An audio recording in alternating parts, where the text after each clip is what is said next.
So Romans 7 is a big, controversial chapter, especially the second half of Romans 7. There has been men who have died over their interpretation of Romans 7. I don't know if you guys realize this. Men have been put in prison. They've died. This was something that really started a big split between Calvinists and what later became known as Arminians, which led to Methodists, John Wesley and so forth. And it really started in Romans 7. There's a man named Jacob Arminius, and he started studying this passage out. And he was considered the most brilliant scholar of his time. He had all these, I think he was the first to receive a doctorate in divinity in some subject, or I forget all that. But he was well known and respected scholar, and he deviated from what everyone else said and said, no, Romans 7 is speaking of a man unconverted. And because of this, there was a lot of persecution, and those who followed him, there was a lot of persecution of them. But I think he was onto something, and I want to try and show you guys why I think this is true. So, we've already talked about, again, the summary of Romans 4 through 8. It's kind of repeats a repeated theme here. And so to look at this, the kind of the context of Romans 7 before we actually get into it, we saw some patterns. We saw this pattern of death and life in Romans chapter 4. Abraham was as good as dead, but he was promised a new life, a new child. Mm-hmm. In Romans 5, we saw this contrast between two reigns. Remember, the word reign was used 5 times in that chapter. And there was the reign of sin and death versus the reign of life and righteousness in Jesus, right? And grace. And then in Romans 6, we see this death theme again. We are to be dead to sin and the old man and to have a new life, live unto God, right? And then in the second half of Romans 6, we saw again this slavery theme, which is similar to the reigning, who reigns over you, right? You're either a slave to sin or you're a slave to righteousness. So there's a pattern that goes back and forth. Kind of 1, 2, 1, 2, 1, 2. The first part, we see the theme of death and life. And then we see this reigning or slavery theme. Who's going to be your master? Sin or righteousness? And then again, we go back to death and life. Death to the old man, live a new life. And then you're either a slave to sin or a slave to righteousness in the second half of this chapter. And then in the beginning of Romans 7, we have this old man that you're married to who must die so that you can be married to the new man. So we have again this idea of death and life. So what would you expect in the second half of Romans chapter 7? Slavery again. A slavery thing, right? It's kind of 1, 2, 1, 2. So you have death and life. Mm-hmm. And this is just a pattern. Why Paul does it this way, I'm not sure, but it's pretty clear to me that in the object lessons he used, he's alternating between this. So we have death and life, and then slavery. Either a slave to sin or a slave to righteousness. And then death and life, and then slavery. And then death and life, again. And the end of Romans 7, we would expect it to talk about slavery. And that's indeed what happens in Romans 7. Okay. So, I would argue, and I'm going to try and show this here through this Bible study, that in Romans chapter 7, we're going to look in particular verses 7 through 25. 7 through 25. That's the second half of Romans 7. I would argue that this is speaking, Paul is speaking of his life in the past. Before Christ. Past tense. Now, there's a few reasons for that. First of all, let's just read verses 7 through 9, and I want you guys to notice that when he sets this discussion up, he starts by speaking of it in the past tense. Can somebody read Romans chapter 7, verses 7 through 9, and notice as we read, it's all past tense. What then shall we say, that the law is sin? By no means. Yet if it had not been for the law, I would not have known sin. For For I would not have known what it is to covet if the law had not said, you shall not covet. Now let me stop you. Did you guys catch all those past tense? Had. Had, if I had not known. This is all past tense. Okay, please continue. But sin, seizing an opportunity through the commandment, produced in me all kinds of covetousness. For apart from the law, sin lies dead. Okay, now again, produced, past tense. And in my version it says, without the law, sin was dead. Past tense still. Okay, verse 9. I was once alive apart from the law, but when the commandment came, sin came alive, and I died. Now that one's very clear. I was once alive before the law. So Paul is speaking of a time before the law, before he understood really what the law meant, when he was alive. And then the commandment came, sin revived, and I died. So sin revived. Sin was brought to life. So who was alive in this situation? Sin. Sin. And who's dead? Paul. Paul. So who's in charge? The Sin. one who's alive, right? Sin's in charge. This is clearly already, we're seeing, well, I know he's doing us. We're seeing a situation where Paul is speaking of being a slave to sin. Okay, you guys can make it. We're in Romans 7. So we see there, this is clearly speaking of past tense, and we could go on and read verses 10 through 13. And all of it is in past tense. All of it. And so what Paul's doing here at the beginning is he's setting up a story. And as he begins to speak of himself in the past, I was once alive before the law, he speaks of it in the past tense. So he starts in past tense. Verses 7 through 13. Clearly past tense, all those verses. And he speaks of a time, he says, I was once. So it's clear he's talking about something in the past. Now, it switches in verse 14. Verse 14 switches to the present tense. And the question is, why? Why is 14 in the present tense? Well, let me give you guys an analogy. Have you ever told a story? Anyone ever told a story of something that happened to them? Everyone has, right? When you tell a story, often you will tell people what time you're talking about first.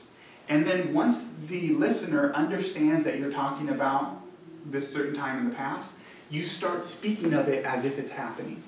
So I'll give you guys a very crude, just simple example. You know, you could say, Collie and I were driving to Castroville yesterday, right? So past tense. And then I switch and say, so we're in the car, and somebody behind us, I see them get hit. Now that's in present tense, as if it's happening right now. But you know I'm speaking of past tense because I already set it up that way, right? You see what I'm saying? People do this all the time. And we don't even think about it. But somehow we think Paul is just jumping around and really he's just telling the story about something that he has clearly set up as past tense. Now, here's the other thing to remember. In the Greek language, the present tense can mean many things. And one of the things that it can mean is called the historical present. Historical present. And that is exactly what I'm talking about when I say somebody's speaking of the past, but they're speaking of it as if it's happening in the present. That's completely allowable in Greek. So it's completely possible that Paul was using the present tense to speak of the historical present. Does that make sense? So these are some clues, but we're going to see more. There's more clues that make it clear that this is speaking of Paul before he was converted. I believe this is Paul when he was a Pharisee before Christ. Okay, we'll see as we go on. Okay, so Paul sets the scene up, speaking of the past tense, and then he goes on and switches to the present tense in verse 14. So starting in verse 14, I want you guys to notice some of the other clues that this is speaking of past tense. So here's some more. We'll write these clues here down. Okay, starting in verse 14. Can somebody read just verse 14, please? We know that the law I is spiritual, but I am unspiritual, sold as a slave to sin. Well, that one's pretty clear. I'm sold as a slave to sin. That version's very clear, right? Slave to sin, right there. Okay. Now, that version, it said that I am unspiritual. Is that how it worded it? Does anyone have a different word than unspiritual?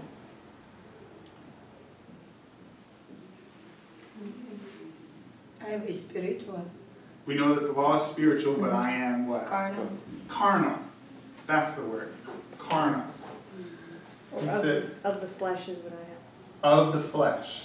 Now, the Greek word for carnal, how is this described? What is this? What is a man who is carnal? Let me give you a verse on this. 1 Corinthians chapter 3 and verse 3. 1 Corinthians chapter 3, and actually verse 3 and 4. Let's turn there. And we're going to see what it is when a man is carnal. Is that a good thing? Is that a normal thing for the Christian? 1 Corinthians chapter 3 and verse 3.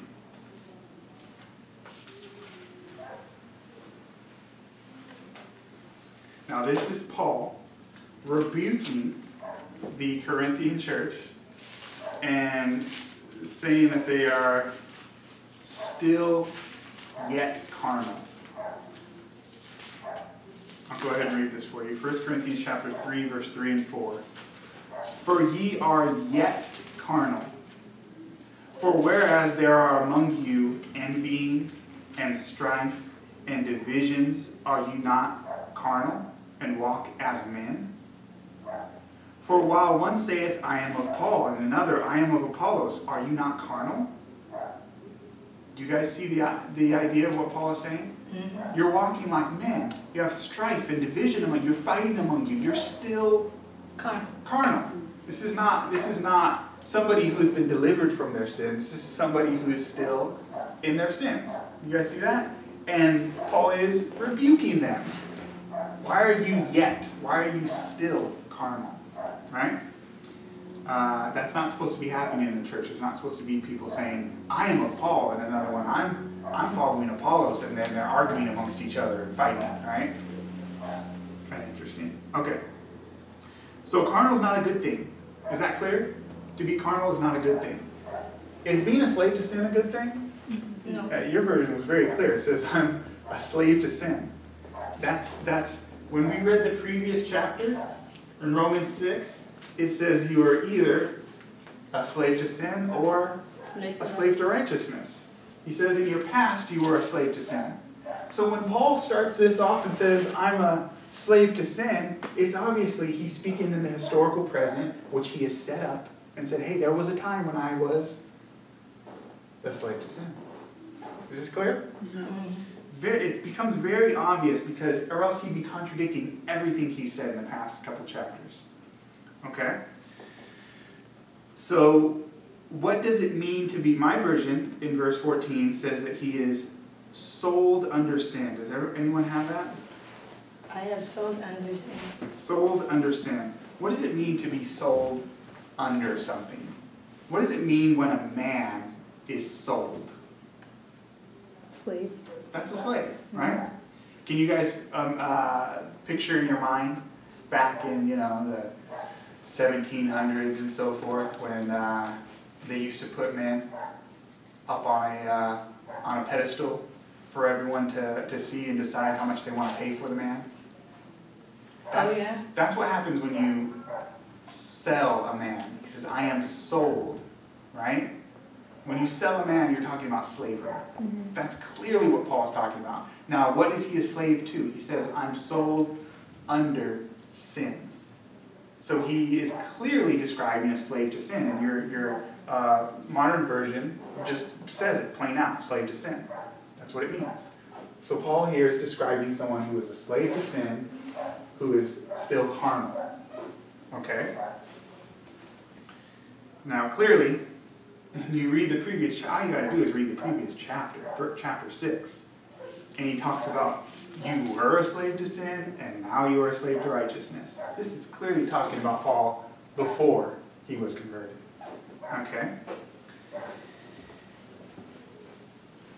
So Paul is speaking of a man who was a slave to sin. And indeed, that was Paul's past. And he had this struggle. He was a Pharisee before he was a Christian, right? So he was somebody who wanted to follow God and was trying in his own strength, but he did not have union with Christ. And so he couldn't do it. This perfectly describes the second half of Romans 7. That's exactly what Paul's talking about. Is a man who is trying to do God's will and he can't do it. That was Paul in his Pharisee life. This is actually very similar to the woman in the first 6 verses who is, if she's still married to the old man, she can't be married to the new one. The law won't let it happen. It's not possible. That's what Paul was trying to do. Okay, so let's see how this man is a slave to sin. Let's look at verse 15 and 17. And we just want to clearly see that this man is a slave to sin. Can somebody read verse 15, please? For that which I do, I allow not. For what I would, that do I not. But what I hate, that do I. If then just I 15. do that which I would not, I consent unto the law that it is good. So, Paul's describing a man here who says, what I do is not what I want to do, basically. And what I want to do, I don't do. And what I don't want to do, that's what I do. That is the textbook definition of a slave, right? A slave does not have the freedom to do the things they want to do, but they are forced to do the things they don't want to do. That's a slave, right? Okay, verse 17, please. Oh, now then it is no more I that do it, but sin that dwelleth in me. So who's in charge here? Who's doing the actions? Sin. Sin. Sin that dwelleth in me. So this man is clearly a slave to sin. He's doing what he doesn't want to. He knows, he consents that the law is good. He agrees with the law in his mind, but he's not following it. Right?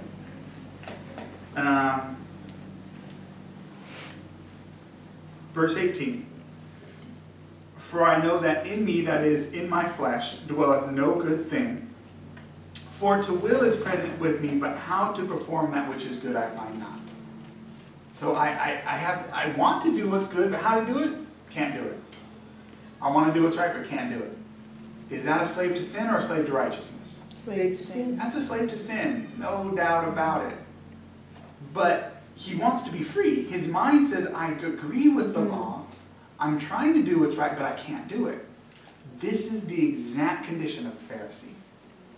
They're trying, but they're white-knuckling and trying to do everything, but they can't do it. They're trying to do what's right, but they can't do it. And he even said before that there was a time before I really understood the commandment, before the commandments came, when I was alive. I thought I was doing good. Pharisee, I'm alive. I'm in control, right? I'm obeying the law. And then I read, thou shalt not covet. And the law speaks of things that are internal, not just the outward stuff. And I can't control that. And when I try to control it, sin revives, and I'm dead. Sin's in charge. It's no more I, but sin that dwelling in me that's doing it. You see what's going on here? This is a struggle. A man who's trying to do what's right and can't do it. And he's failing. Is that somebody who has been made free from slavery to sin and is now a slave to righteousness? Absolutely not. This is a slave to sin. It's exactly what it is. Okay? It's very clear. Can you just read the passage, what's going on here? Verse 18 through 20. We read 18 already. We read 19 and 20 to you guys. For the good that I would do, I do not. So is he doing good? No. Does he want to do good? Yes. The sad thing is that most of the Christian world believes that's what Christianity is. Your whole life of wanting to do good, but you can't. What power is that? Where's the power of God there? Remember, friends, we are told in the last days there will be some who have a form of godliness but deny the power thereof. Do we really believe that God is able to set us free from sin and make us slaves to righteousness? If we don't believe it, we don't believe in the power of God. And the power of God is the gospel, according to Romans chapter 1, verse 16. I am not ashamed of the gospel, for it is the power of God unto salvation. Okay? So verse 19, the good that I would, I do not. But the evil which I would not do, that I do. What is he doing? Is he doing good or evil? He's doing evil. So what is he a slave to?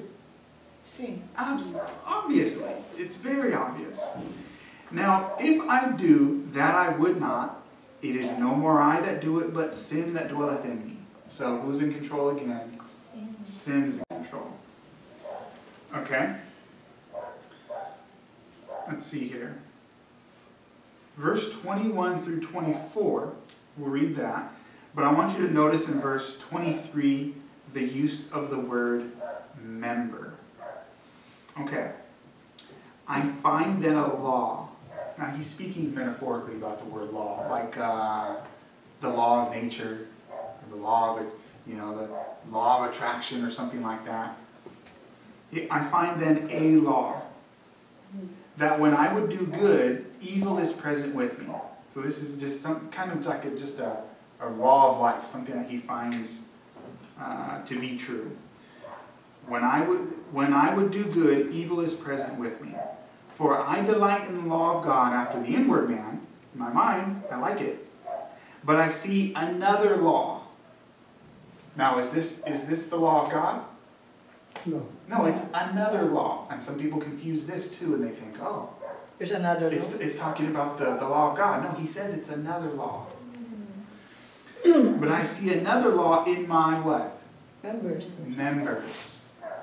Warring against the law of my mind, what I know to be right, and bringing me into captivity. Again, that's a slave. Bringing me into captivity to the law of sin, which is in my members. Now, do you guys remember the use of the word members in Romans chapter 6? You remember that? He used it just in the previous chapter. Let me see if we have an example here. Let's look at Romans chapter 6, verse 13. And if we remember, the word member simply means body parts. So Paul's not talking about anything metaphysical here, or just, spiritual. He's talking about what you actually do with your body parts. Verse 13, neither yield your members as instruments of unrighteousness unto sin. So he says, don't yield your members to do sin. And then what does he say in chapter 7? I try to do good, but I signed another law, bringing my members into captivity to sin. Is that somebody who's obeying what Paul just said to do in the previous chapter? No, it's the exact opposite. He's describing the slave to sin. Okay? Neither yield your members as instruments of unrighteousness unto sin, but yield yourselves unto God, as those who are alive from the dead, and your members as instruments of righteousness unto God. Here's the key, verse 14, for sin shall not have dominion over you, for you are not under the law, but under grace. So sin's not going to reign over you. He's not going to have dominion over you when you're under grace. So in the next chapter, when he talks about a man who is a slave to sin, is this man, is sin having dominion over him? Absolutely. So he's not under grace. This is the man who was under the law, the Pharisee, who's trying to do it in his own strength. You guys see that? It's just, it's as clear as day if you just let the two chapters explain each other. Okay. So, clearly Paul is speaking of a man who is doing evil with his members, his body parts. Okay, I think it's very clear that this is a slave to sin. I mean, verse 23, he's brought into captivity to the law of sin which is in his members. This is clearly a slave to sin. Now, I want to give you guys, kind of to conclude this, Romans chapter 6, verse 16. And I'll give you some more points after this, but this kind of wraps up this, it kind of puts the nail in the coffin on this idea. Romans chapter 6, verse 16. Know you not that to whom you yield yourselves servants to obey, his servants you are to whom you obey, whether of sin unto death or of obedience unto righteousness. So again, this man in Romans chapter 7, his members, or body parts, are doing sin. And he is in captivity to sin. And he is obeying sin. But in the previous chapter, Paul says, who you yield yourselves servants to obey, you are the servants of the one you obey, either of sin unto death or of obedience unto righteousness. So either Paul is just throwing out all of his commands in the previous chapter and making no sense at all, or he's speaking of the past tense. Now, Jesus told us something that's a very important rule. And a lot of people try to mix these two and try to make it, well, you're a slave to sin and a slave to righteousness at the same time. No. Jesus says, no man can serve Two masters, right? Yeah. But we have all served sin in the past, right? And if you've been converted, you've at least served God a little bit of time, right? And so we have served two masters. So what's the difference? What's the key? You can't serve two masters at the same time. That's the key. You have to take away one. One or the other. You gotta choose one. Because if you are a slave to sin, you're a slave to sin. That's all there is to it. But if you don't want to be a slave to sin, you want to have the slave of righteousness of Christ, you have to take away the slave to sin and you follow the righteousness of Christ. And how do you do that? Well, Paul has shown us clearly how not to do it. You don't be a Pharisee, and you don't try and do it in your own strength, because you'll fall, and you'll fail, and you'll say, man, I want to do it, but I can't do it. That's not how you do it. You don't try and do it in your own strength. You do it by faith. It's a gift of God, right? Being set free from slavery was a gift of God. Could the Israelites get free from their Egyptian oppressors in their own strength? No. No. What did it take? Miracles. It took the power of God. Same thing with us. You cannot become free from sin without Christ doing it. And so how does the old man die so that you can be married to the new man? Well, he was crucified with Christ. And how do you accept that Christ's death for you? Well, you just accept it by faith. Right? That he died for you. That he died for you, and that you, the old man, was crucified with him. You just accept that by faith. You can't do it yourself. So that is the key to all this, friends, is that you can't do it yourself. But there is hope in this chapter. Because Paul he's speaking of this, he's speaking of the past, his present, his past when he was a Pharisee. And he's describing it in so much detail, it's almost as if he remembers what that's like. And he cries out at the end, as if it's happening right now, he cries out, "O wretched man that I am, who shall deliver me from the body of this death?" Right? How am I going to get delivered? Is this a man who has already been delivered? No. He's describing someone who wants delivery. And then he says, I thank God through Jesus Christ our Lord. There is deliverance because he thanks God for that. So that is, there's hope. Okay. So I think we made this abundantly clear that this is talking about a slave to sin. And actually, it's in the next chapter when he picks up the thought and speaks about freedom in Romans chapter 8. So let me contrast Romans chapter 7 and chapter 8 very quickly for you, and we'll close. It's very interesting. Oh, just a couple things to keep in mind. The most common teaching of the early church fathers on this subject of Romans 7 was that this was talking about an unconverted man. That was the most common teaching in the church. in the early couple centuries of the church. The early church fathers understood this. This is interesting. The Holy Spirit is mentioned only once in the entire chapter of Romans 7. Isn't that interesting? Only once in verse 6. In the next chapter, Romans chapter 8, the Holy Spirit's mentioned 20 times. Isn't that interesting? We have the absence of the Holy Spirit in this chapter describing the slave to sin. The next chapter, talking about deliverance, Holy Spirit's mentioned 20 times. Because this is still, you're still Slave struggling Yeah, absolutely. in your carnal flesh. It's And then when you're free, you're free from sin, then the the Holy Holy Spirit's Spirit there. comes in. Absolutely.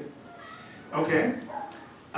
There is no mention of God's grace, which is Paul's theme throughout the book. But in this chapter, God's grace not mentioned once. Isn't that interesting? Okay. The Greek personal pronoun, like we would say I or me, right? There's a Greek personal pronoun and it's ego. Ego, I'm sure I'm not pronouncing that right. But E-G-O, right? So it's Greek personal pronoun. In the chapter, this personal pronoun, talking about himself, is used 8 times. So the Holy Spirit's not mentioned, but I am mentioned, right? So who's the one trying to do it in this chapter? The person The word himself. ego is mentioned 8 times. Isn't that interesting? But the next chapter, in Romans chapter 8, when it talks about deliverance, it's not used at all. It doesn't use that word at all. Now it's interesting because in Greek, you don't have to use the personal pronoun, right? Like many languages, it's understood by the way you word the sentence, but he specifically mentions it 8 times. And in fact, in a concluding verse, verse 25, he mentions 2 personal pronouns next to each other, I, myself. He's clearly trying to show that this is a man trying to be a Christian by himself. There's no Holy Spirit, there's no grace of God. So this is unconverted. It's all him. This is unconverted man. He's trying to do it on his own. The next chapter, the Holy Spirit's mentioned 20 times and he doesn't even mention the word the pronoun ego. You guys see it? It's very obvious when you see this. So I think it's clear. I think what people get uncomfortable with is the idea that God can give them victory over their sins. They think that we're saying, oh, well, once you're converted, you never sin again for your whole life. Oh, no, That's not what I'm saying. I'm saying it's a moment-by-moment thing. You can have freedom today. Think of the story of Hosea, right? Hosea was a prostitute. Hosea's wife, Gomer, was a prostitute, sold to various men, right? And then Hosea came and bought her back. So now she was his wife, right? And then she left again. That's a good. Right? And then he came and he bought her back again. And then she left again. And it came back and forth and back and forth. And actually the chapter ends and the book ends and we're not told what her final decision was. It's kind of left open. But that's the idea. You can be a slave to righteousness today if you want, just by faith. It's a gift. You can have it. Tomorrow you can be a slave to sin. God doesn't take away your free will. You are free to come and go as you want. So you're like a yo-yo. Well, some people like to use that word. But the beautiful thing is that it's freedom. And that the power the power to be set free is available at any moment. Right? How many times was Mary of Magdalene? How many times did Jesus? 7 times. 7 times he cast 7 demons out devils of were her. cast out from her. 7 times she fell back and he cast. A righteous man falls 7 times and rises again. Right? That's the idea. But eventually rises up and stays up. Exactly. That is the the word important 7 symbolizes a complete cycle until he's done falling. And then there's Jude, verse 24, he who is able to keep you from falling, right? And make you a slave to righteousness. So I'm not saying, oh, if you accept this teaching that, I'm saying the rest of your life, you're never going to sin again. That's not what I'm saying. Yeah. I'm just saying that God can set you free right now, this moment. And if you are a slave to sin, then recognize it and recognize you need deliverance. That's all I'm saying. Does that make sense? You have a thought? I was just thinking about, the subject of carnal and, fighting amongst each other. It just reminded me of the 12 disciples. Mhm. He made me realize, okay, so if that's the case, then those 12 disciples were not converted. It took a while. It took a while. And they because were, and they were and fighting. there was- and they went from converted to unconverted because Peter, there was a time where they were casting out demons and doing miracles. He was surely converted when that happened, right? Right. Mhm. And when he said, "You are the Christ, the Son of God," Jesus said that was revealed to you from heaven. He was converted at that point. And then what happened at the crucifixion? Oh, He denied his Lord. And then what did Jesus say to him after that? When you're converted, when you're converted again, strengthen the brethren. So he was converted before, and then he became, and then he needed to be converted again. And that's how it works. You need to die again daily. All right, let's close. Somebody want to say a word of prayer? What is this? Anak?